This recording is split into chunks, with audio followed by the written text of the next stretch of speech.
odeeffannoo bargamaa argannetti gaafa achiin ce'u Crystal Palace Conference League Awurooppaa injifateetiin jira. Waancaa sadarkaa Awurooppaatti jiru yeroo jalqabaatiif kan inni injifate kaleessa galgala Red Bull Areenaatti Rayo Vallecano waliin kan morkate Crystal Palace goolii 1-0dhaan irra aaneera. waan Mateta goolii injifannoo kan galche gooliin tun immoo Crystal Palace yeroo jalqabaatiif waancaa sadarkaa Awurooppaa kan injifatuuf kan gargaarte. Leenjisaan Crystal Palace Oliver Glasner waggoota 2 fi walakkaa keessatti kilabichi waancaa FA Community Shield fi Conference League Awurooppaa kan injifatuufis gargaaraniiti kan jiranii. tapha Stadium RB Leipzig Red Bull Areenaatti taphatame kanaan kilaboonni lamaanuu seenaa isaanii keessatti yeroo jalqabaatiif waancaa sadarkaa Awurooppaa injifachuuf kan waliin morkachaatiin turanii ta'us Crystal Palace abbaa mirgaa ta'eetiin kan jiru. Palace taphattoota bara darbe FA ittiin injifate kanneen akka Eberiche Eze fi Mark Guy dabarseetiin kilaboota jajjaboo liigichaa Arsenal fi Manchester City gurgurus ammas morkataa cimaa ta'eetiin itti fufeetiin jira. taphataan sarara jidduu kilabichaa Adam Wharton Glasner leenjistoota ciccimoo kilabichaa keessaa tokkodha jechuudhaan dubbateetiin kan inni jiru. kilabichi morkataa cimaa akka ta'uuf gargaareetiin jira. jijjiirama guddaa fideera kan inni jedhe nutis Premier League keessatti turuu fi waltajjii Awurooppaa qofa hirmaachuu qofa osoo hin taane injifachuu fi hanga danda'ameen sadarkaa olaanaan morkachuu fi taphannaa jedheetiin jira. taphataan kun Glasner kilaba waancaa malee ture qabachuudhaan guyyoota 375 keessatti waancaa 3 akka injifatuuf gargaareetiin kan jiru. odeeffannoo biraatiin Nuno Espirito Santo West Ham United waliin itti fufa jedhameetiin kan jiru. kilabni kun gara Championship Englanditti gadi bu'uunsaan ni yaadatama. bara dhufu immoo leenjisaan kun gara Premier Leaguetti akka ol deebisuuf itti abdatameetiin kilabicha waliin kan itti fufu. Nuno Espirito Santo bara 2018 Wolves gara liigichaatti ol guddisuun isaanii ni yaadatama. isa sana irra deebi'aaf kan eegamu kilabichi kaleessa Nuno Espirito Santo tajaajila kilabichaaf kennaa ture ammas itti fufa jechuun deeggartoota kan beeksise. leenjisichi kilabicha tursiisuuf hedduu kan carraaqee boodarra garuu tapha guyyaa xumuraatiin Tottenhamiin caalamuun gara liigii gadi yookaan Championshippitti kan gadi bu'e.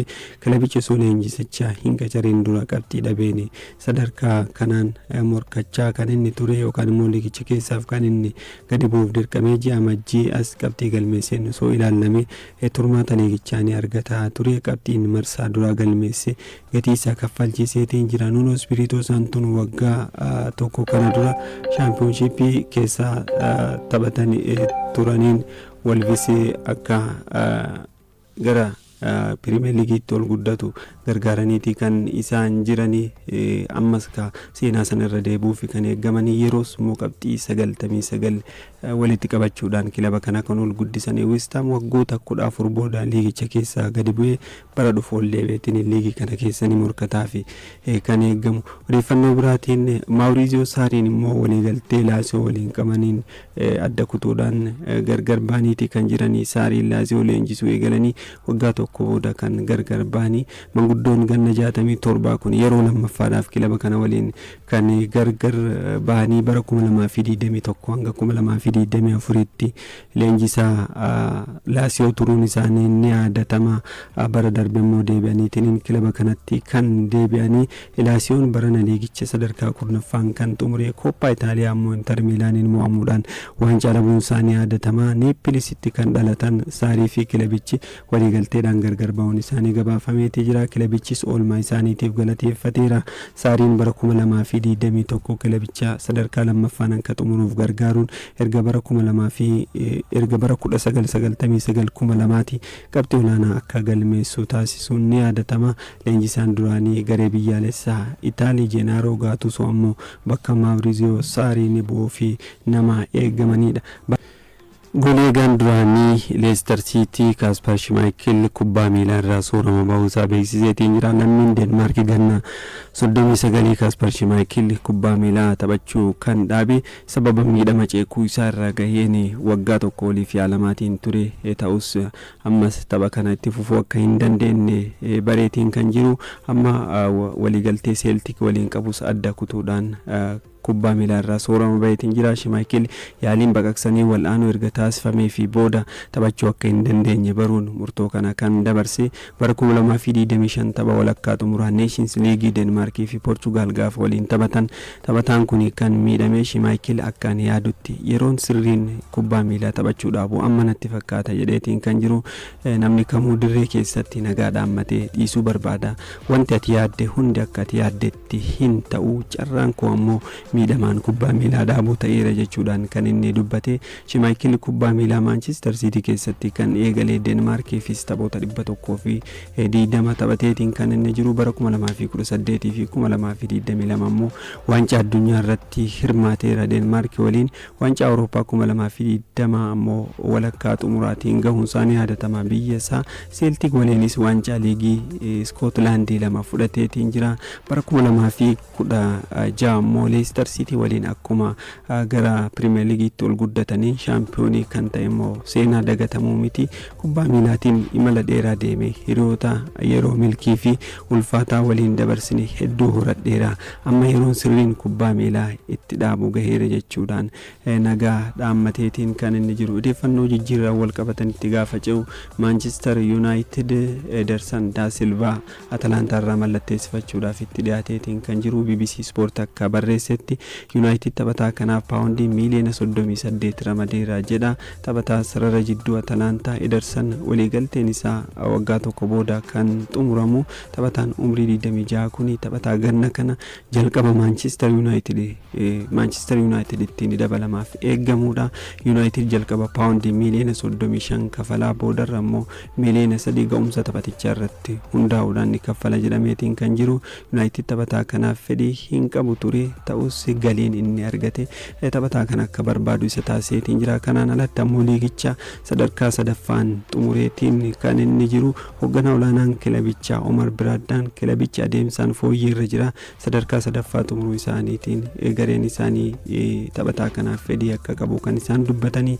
Ganna kana ammoo Kaasameeroon waan deemuuf bakka isaa buusuu fi dabalataan immoo egereen Maanuweel Ugaartees hin beekamne waan ta'eef taphataan kun filannoo jalqabaa Manchester United ta'eetiin kan inni jiru. Kanaan alatti ammoo Manchester Cityin Elliot Anderson irratti Manchester United waliin morkii keessa galuun isaa United kallattii akka jijjiiratu isa taasiseetiin kan inni jiru. Barcelonaan immoo Anthony Gordon mallatteessifachuudhaaf waliin galeetiin kan inni jiru.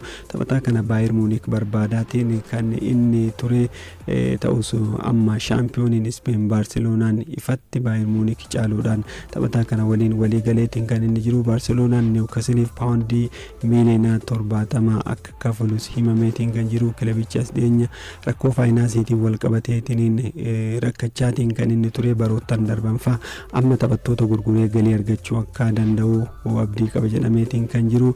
Newcastle taphataa kana irraa yoo xiqqaate paawundii miiliyoona 70 argataafiin kan inni eeggamu. Gatiidhuma inni barbaadeen Barcelonaanis kan fudhachuudhaaf walii gale.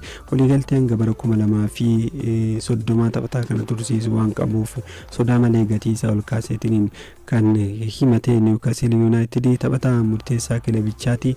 Edeemiinis taphoota arfan liigichaa gara xumuraa irratti taphataa kana teessoo jijjiirraa irra kaa'anii sababni isaa immoo egeree taphatichaaf yaadaniiti jedhameetiin kan jiru. Edeemiin egeree isaa maal akka ta'u hin beeku. Amma waancaa addunyaatiif qophaa'aa jirachuudhaan waa'ee taphataa kanaa kan dubbatanii. Barcelonaan kanaan alatti Julian Alvarez Atletico Madrid irraa fudhachuudhaaf fedhii qaba. Pedro mo Chelsea irraa ni barbaadas jedhameetiin kan jiru. Hans Flick Marcus Rashfordis paawundii miiliyoona 26 mallatteessifachuuf filannoo kan qaban. Odeeffannoo biraatiin Robertson Tottenham Hotspuriif mallatteessuuf dhiyaateetiin kan jiru.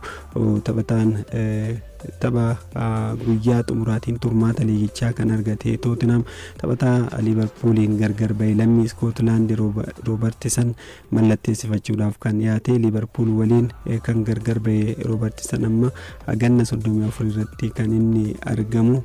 Dhimma murteessoo ta'an Tottenham waliin xumuraniitiin kan jiranii. Tottenham Thomas Frankin gaafa leenjuu taphataa kana barbaadaatiin kan ture jijjiirraa waqtii amajjiitiin ta'us kilaboonni lamaanis walii galanii. Liverpool boodarraa taphataa ergisaan Roomaaf kenne Koostas Simikaas deebisuu qaba waan ta'eef taphataa san deebisuu immoo Roobertson tursiisuudhaaf kan inni filate. Roobertson taphataa muuxannoo qabuu fi garee biyyaalessaa Iskootlaandiifis taphoota 92 taphateedha. Waancaa addunyaa ganna kana irratti biyya isaatiif kan inni taphatu. Walumaa galatti Liverpooliif immoo taphoota 378 taphachuun waancaa Pirimeer Liigii 2 Champions League tokko fudhateetiin taphataa seenaa gaarii qabudha. Enzo Fernandez immoo Chelsea gaddisuuf fedhii qaba. Kilabichi garuu immoo gatii isaa daran ol kaaseetiin kan inni jiru. Chelsea taphaticha akka gaddisu waan hin barbaanneef paawundii miliyoona 100 fi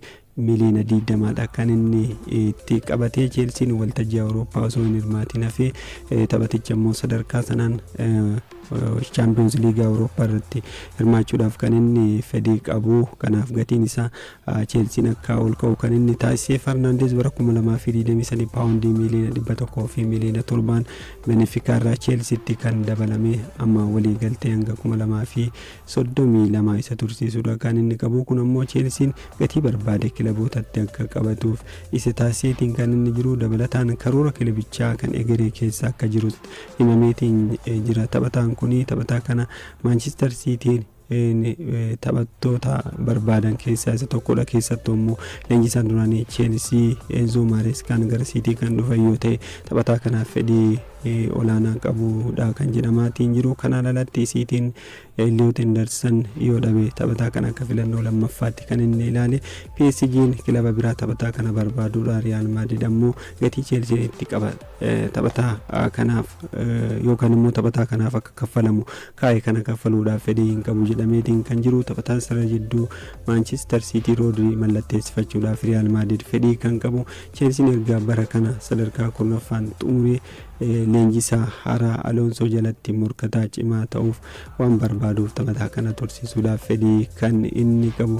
Leenjisaan Tottenham Roberto Di Zerbiin ammoo taphattoota hedduu barbaadanii keessattuu immoo taphattoota yeroo Brighton leenjisan achitti beekan keessaa taphattoota 3 fudhachuudhaaf fedhii qabu jedhameetiin kan inni jiru.